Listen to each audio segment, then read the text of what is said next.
This is Robert. He's an interesting, yet strange young man. We watch as he sits alone, contemplating to himself. He's obviously troubled by something, yet I'm unsure if we'll ever find out what that is. But what are we really seeing here? He has an interesting haircut? Sure. Wears a golden watch that doesn't tick? Poser. And he wears old black boots with way too many cracks in them. For work, he plays piano by day. For fun, he drinks with his buddies at night. And sometimes to take things up a notch, he'll go on a date once a week. Or twice a week. Or 3 times a week. One day, Robert was walking out of the local grocery store, which he tended to do every so often. A man's gotta eat. Only on this particular day, something stopped him in his tracks. It was an envelope of cash lying on the ground. Unsure of how to react, Robert looked around for a moment, then looked back. It was a fresh stack of bills and had a red stain on it. Now I'd love to tell you that Robert left the cash where it was, or even turned it into the police, but he didn't. He simply dropped his groceries, picked up the envelope, and walked away. In fact, he was so infatuated with his new discovery that he left his groceries behind, which unfortunately for him were stolen soon after. He didn't feel good about what he'd just done, but he didn't feel bad about it either. To Robert, fate had specifically placed the money there for a reason, and it was better off his than anyone else's. So he continued his day. He went to work, looking over both of his shoulders as he did so. Then he went out, unapologetically spending his new cash on expensive bottles, expensive treatment, and expensive friends. He cheersed everyone around him, taking one shot, then another shot, then another shot after that. Finally, he checked his phone and received an enticing invitation from a lady friend. He pounded one more shot and he left. He drank more than he had in quite some time, and stupidly, Robert proceeded to get into his car. He looked for the right key, fumbled a bit, then he got in. He figured he could manage a quick drive. I mean, come on, he was Robert. This was his lucky day. Robert became easily distracted, ended up losing complete control of the vehicle, and our boy Robert hit someone. Let's talk about Haley. She's young, peculiar, wears dark clothing, and spends her time in obscure parts of town, like this subway, for instance. She's unpredictable and definitely lives by her own rules. She wears low-key punk rock boots, has straight dark hair, and always wears long coats. I mean always. But most interestingly, she has eyes that sometimes change color. And although she has a kind face and a unique style, don't be fooled. Haley claims to suffer from kleptomania. For those who don't know, kleptomania is an impulse control disorder that results in an irresistible urge to steal. And that's exactly what Haley does.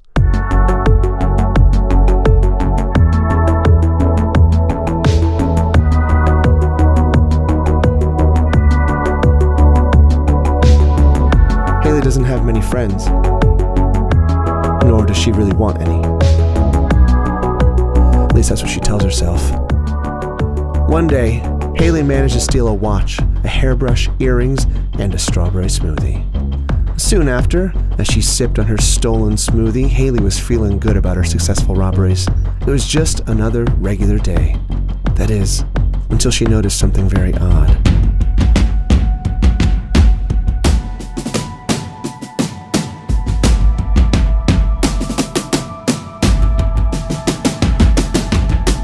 It was a man running with a bag of fresh cash, and no one was chasing him. Her thievery had company after all. Impulsively, she called the police. That's right. A girl who had just broken various laws herself just called the cops on this man. Was she a changed person? Or was she just protecting herself? Well, a few moments later, she came across 2 bags of groceries sitting on the ground. As it turns out, Haley hadn't changed at all.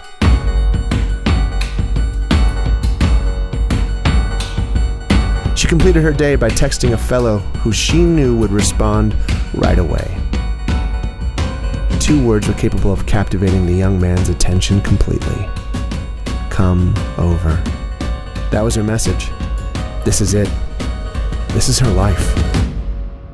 Let's move on to Anthony. Anthony is a criminal. Being a criminal is what he knows, it's what he thinks about, and it's what he does. Anytime he's tried to live life according to good morals, he's failed miserably. To Anthony, there's only one thing you can do when something is wrong, and that's to do something that's even more wrong. Anthony would spend many of his nights finding ways to defy the law, although he was never very lucky. He would get caught almost as often as he would commit crimes, and this time it cost him a year in prison. After the long 12 months, he was finally released and returned home to his wife. Although he was glad to be back in his element, the world that he knew had changed a bit. Particularly his wife had changed, but he chose to ignore it. One day, as he was preparing himself a slice of pizza, Anthony noticed something peeking out from under the microwave. It was a letter.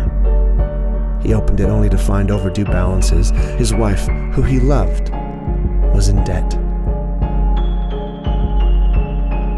He didn't want to commit another crime, but he needed to get his wife out of the hole.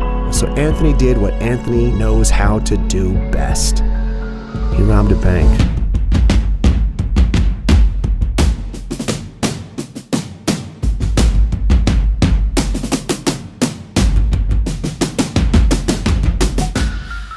All seemed to be going well, until suddenly an officer stopped him in his tracks, causing a stack of cash to drop on the ground. And that was it for Anthony. What about Brenda? This young woman thrives on her independence, yet she has sad eyes, an addictive personality, and feels trapped in a world that only she understands. She serves coffee by day, works as a hostess by night, and spends the rest of her day watching time go by as she waits for her husband to be released from prison. Eventually, Brenda did find herself a distraction. It was online gambling. She quickly became obsessed. One day, as she was washing a few dishes, Brenda received the call that her husband was coming home. Initially, Brenda was thrilled to see her husband again. Thrilled. And eventually, however, she grew uneasy. Things were different. A few days later, a large bill came in the mail. And as to be expected, Brenda's gambling addiction had quickly eaten into her savings. It had finally happened. Brenda was in debt. She decided to hide the letter so her husband wouldn't see. Brenda then grabbed her coat, her keys, and left. She walked around the city streets all day with no motive or destination. Things were supposed to be perfect again, but instead she was in debt. She didn't know what she was going to do. Lost in her thoughts, Brenda got into her car that night, and before she could even buckle up, Brenda got hit. So, what does all this mean? Let's recap. Had Brenda not been addicted to gambling, she wouldn't have been in debt. Had she not been in debt, Anthony wouldn't have been motivated to rob a bank. Had Anthony not robbed a bank, Haley wouldn't have called the police. Had Haley not called the police, Anthony wouldn't have dropped the cash. Had Anthony not dropped the cash, Robert never would have found it. Had Robert never found it, he would have never had a reason to celebrate and get drunk. Had he never driven drunk, the accident would have never happened. I think what I'm trying to say is, we are all inevitably connected in some way. Every single one of us, all over the world. What one person does affects another. Like dominoes. One of us falls, and the other follows. And this keeps going, and going, and going, until we've all fallen.